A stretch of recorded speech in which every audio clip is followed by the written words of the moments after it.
to say stalking, let's say digitally admiring.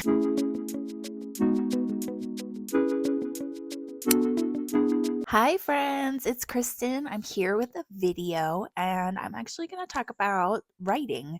I haven't really mentioned it in some of the videos that I've already posted, but I am a writer, aspiring writer, distracted writer, confused beginner writer, and I went to a writing conference last weekend. It's called Storymakers Conference. It was hosted in Provo, Utah, and I just wanted to share some of my highlights from the weekend. Firstly, there were two scheduled keynote speakers. First was Beth Brower, and the other scheduled keynote was Maggie Stiefvater, who unfortunately was unable to attend for sickness reasons, but she was really nice and she sent just like a mini video message that was played at one of the sessions that we were able to see. So we kind of got a full keynote speech from Beth Brower and then a mini keynote speech from Maggie. And both of them came out against AI being a part of the writing process, which is such a relief, not because I thought that they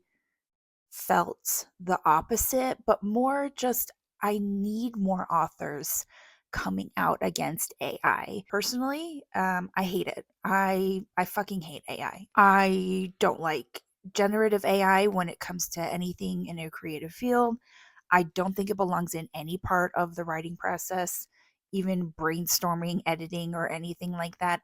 Absolutely not. There is nothing that AI can do that a person can't do better. And so hearing both of these authors make these anti-AI stances was really gratifying, and I hope more authors do the same. Secondly, I want to talk about some of the instructors that I learned from. So from the class catalog, I picked what classes I was going to take the same way that I pick what books I'm going to read. Okay, I look at the backgrounds of the authors and I choose authors that are of a marginalized background. When that isn't an option, then I look to authors who have dedicated themselves to their own allyship. And so I just want to mention my favorite authors of the weekend.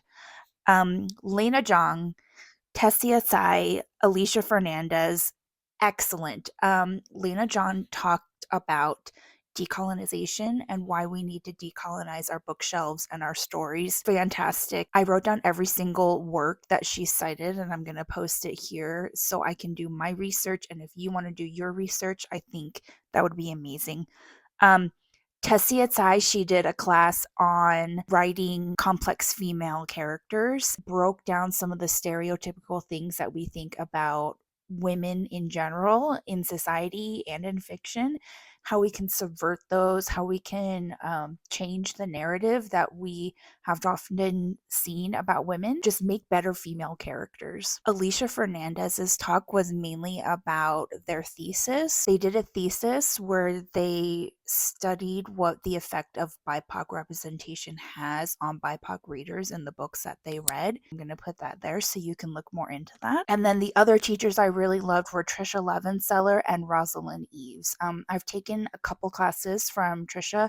She is such an engaging teacher, and something that I love about her is that she always teaches and then goes to the class and say, okay, let's do some examples. Let's put some of this into practice. What does this actually look like? And I really love that about her teaching style. And then Rosalind Eves is an educator through and through. The classes that I've taken from her have always been so thoughtful, so well researched and explained very well. I highly recommend learning from her if you get a chance. Secondly, I got to learn from Gina Denny in the flesh. If you are an aspiring writer and you have been on social media looking for writing tips, writing advice, you've probably come across Gina's content. She posts a wealth of information for free on her TikTok, her YouTube, and her Patreon. I highly recommend you go follow her on those platforms. I got to learn from her in person, and of course, she's an even better teacher in person. And I'm really excited because she is about to launch a Kickstarter for her own book. And just as someone who has gained and learned so much from her in the last few years, I am super excited to support her through that Kickstarter as a way to like show my appreciation. So I'm going to post a link to that as well. Another highlight of mine was that I got to meet some debut authors who I've been, I don't want to say stalking, let's say digitally admiring. And I feel so lucky that I got to meet them and that we got to start new friendships. The first was Mungshi Saley, who is the debut author of Silk and Sensibility, which is coming out later this year. I'm really excited about this book. I got to hold an arc of it. It is so beautiful. And the second debut author that I got to meet is Gracie Marsden, who's the author of the upcoming Bones of Jade, Flesh Like Ice. I freaking love the cover of this book. It's so gorgeous. Lastly, you probably have noticed this thing dangling around, my little sword hairpin.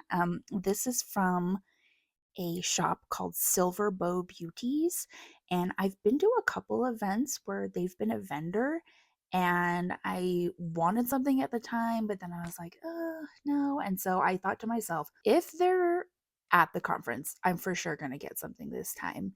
Didn't know if they were going to be. They were.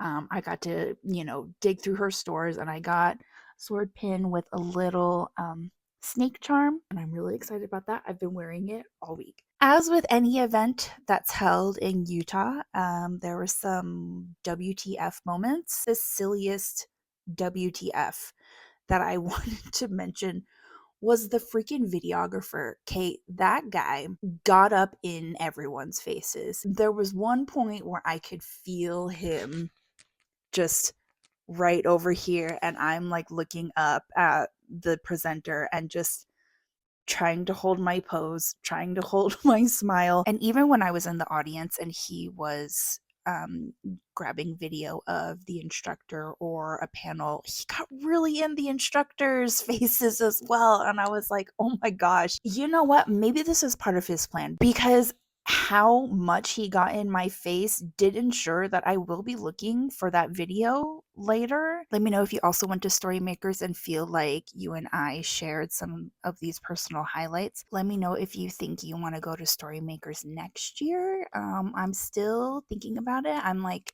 not rolling it out, but I'm not for sure making any decisions. But I definitely can be swayed if other people that I like are going. So please let me know if you're thinking about that. And that's it for me. I'll see you in the next one. Bye.